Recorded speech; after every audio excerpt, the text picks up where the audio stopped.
At Arizona State University, we're bringing world-class education from our globally acclaimed faculty to you.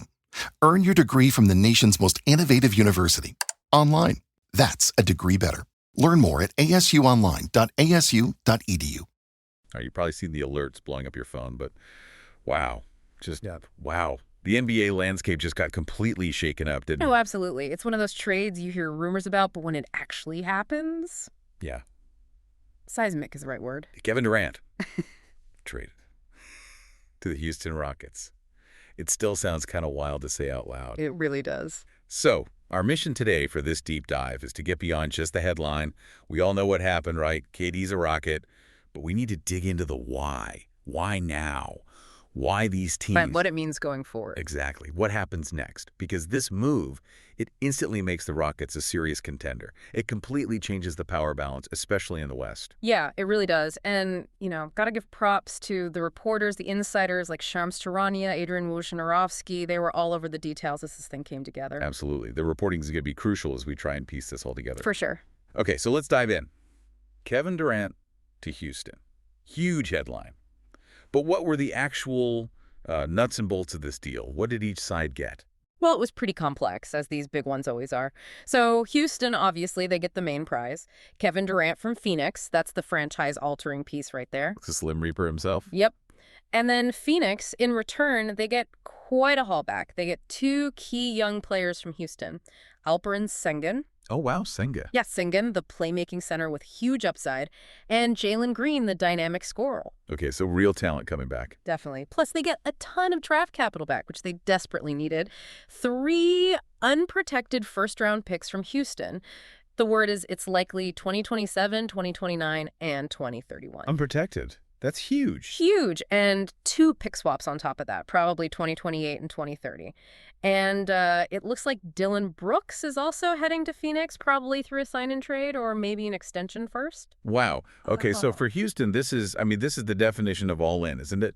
They're pushing all their chips to the middle of the table. Absolutely. They're sacrificing a lot of their future flexibility, those young guys, those picks, for a shot at the title now. Which puts immense pressure on them, right? Yeah. Like, this has to work, and probably pretty quickly. Yeah, the window with Durant isn't infinite. There's definitely pressure to win big starting next season. So let's flip it. Why did Phoenix do this? I mean, they put together that big 3 not that long ago. What happened? Well, it just didn't work out, did it? That experiment with Durant, Devin Booker, and Bradley Beal, they invested a ton of money, traded away a ton of picks. Yeah, they gave up a lot. They did. And they just didn't get the results. They didn't make a deep playoff run last season. And it felt like they'd kind of hit a ceiling, an expensive one at that. So this trade was almost necessary for them. You could argue that. I think there were 3 main reasons. First, like we said, getting back draft capital and young talent. They had basically emptied the cupboards. Getting Sengun and Green gives them 2 really promising young guys to build around. Plus, all those future picks, it restocks the assets. Okay, asset replenishment. Makes sense. Second, financial flexibility. Durant's contract is massive, right? We're talking over $50 million per year for the next couple of years. Right, huge number. Moving that money gives them breathing room under the cap. Real breathing room. It allows them to potentially build a more balanced roster around Booker and Beal, maybe add depth they couldn't afford before. Right, they were pretty top-heavy. Exactly. And third, it's just a reset of their timeline. They're shifting from this win-now-at-all-costs mode with an older core to developing a younger group alongside Booker. It's a pivot towards maybe more sustained competitiveness down the line rather than this short-term gamble. So for the Suns, it's kind of like taking a step back to hopefully take 2 steps forward later. Yes. A strategic pivot, rebuild, whatever you want to call it. They get younger, get picks, get flexible. Some set up pretty well, yeah. Okay, now, Houston. This is where it gets really interesting, I think. For them, this feels like the finish line of that long rebuild they went through. It absolutely does. Ownership, Rafael Stone, Coach Udoka, they clearly decided the time to wait is over. The time to win is now. And they had some nice young pieces already, right, before this trade. Oh, yeah. A really promising group. You had Amen Thompson coming off a great rookie year, super athletic, great passer, defender.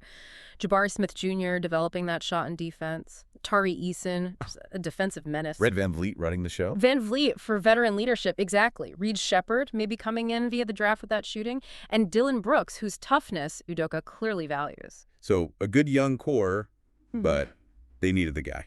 That's it. Durant is the guy. He's the missing piece. His scoring ability is just off the charts, elite shooting, can create his own shot anytime. He instantly makes their offense incredibly dangerous. And that gravity effect, too, right? Defenses just have to warp around him. Totally. Think about it. Defenses have to pay so much attention to KD. That just opens up everything for everyone else.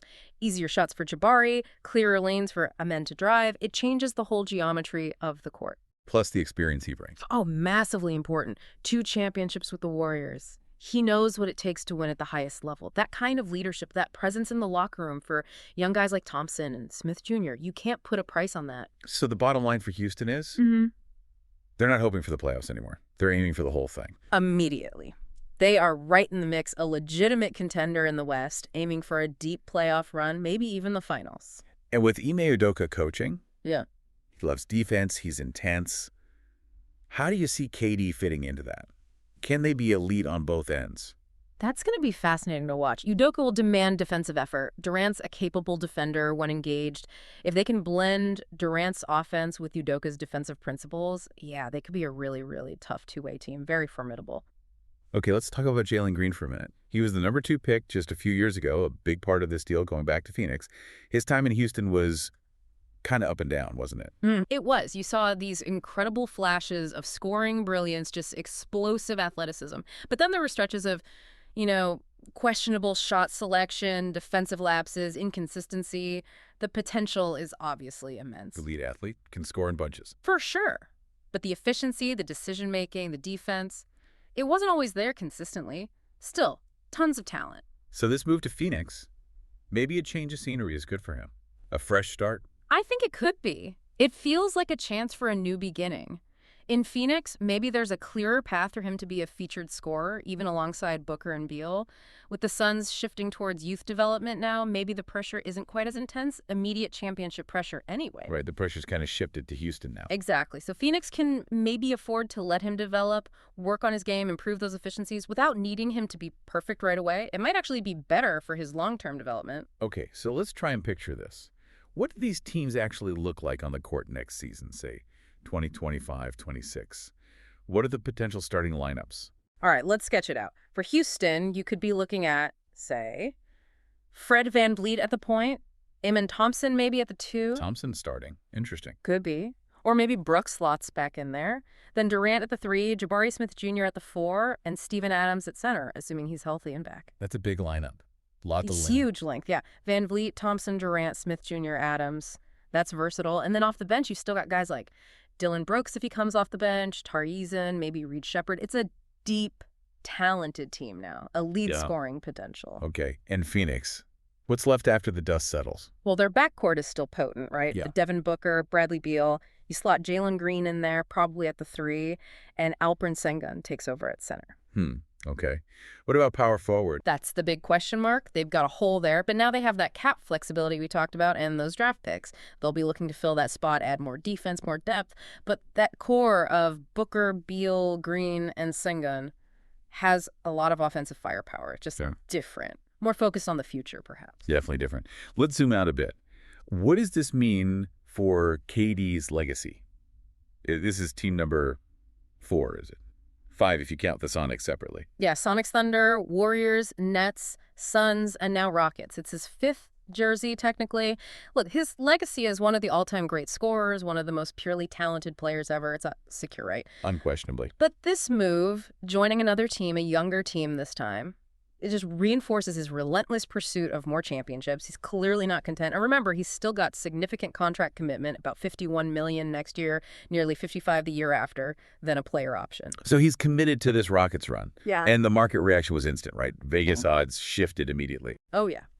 Rockets championship odds got way shorter. Suns odds got longer. The betting markets see Houston as a much bigger threat now, and Phoenix taking a step back, at least for the moment. And you have to think this kicks off more moves, right? Like the offseason just got thrown into hyperspeed. Absolutely. This happened even before the draft. It's going to ignite everything. Teams that wanted Durant might pivot. Other stars might become available. Woj and Shams are probably not sleeping much right now. Yeah, their phones must be melting. You wonder if this puts pressure on other contenders too. Like, does Milwaukee feel more pressure regarding Giannis rumors, even if it's unrelated? It just heats everything up. It definitely raises the temperature across the league. Everyone's reevaluating. And it's worth remembering, amidst all the strategy and picks and money, there's a human side. KD, Jalen Green, Sengun, Brooks. These guys are packing up their lives, moving cities. Big changes for them and their families. That's a really important point. We talk about assets and trades, but these are people navigating major life shifts. It's easy to forget that sometimes. We even saw, Senator Ted Cruz tweeting his excitement. Yeah, he's a big Rockets fan. Shows you the level of excitement down there. Kind of has that Pat Riley push all the chips in feel to it, doesn't it? Yeah. The Rockets are tired of rebuilding. They want to win now. No doubt about it. So to wrap this up, this Kevin Durant trade, it's just monumental. It completely redraws the map of the NBA, especially the Western Conference. It really does. You've got Houston going into hyper-aggressive win-now mode, while Phoenix makes a calculated pivot towards youth, picks, and future flexibility. Two completely contrasting strategies playing out. So the big questions for you, the listener, to think about.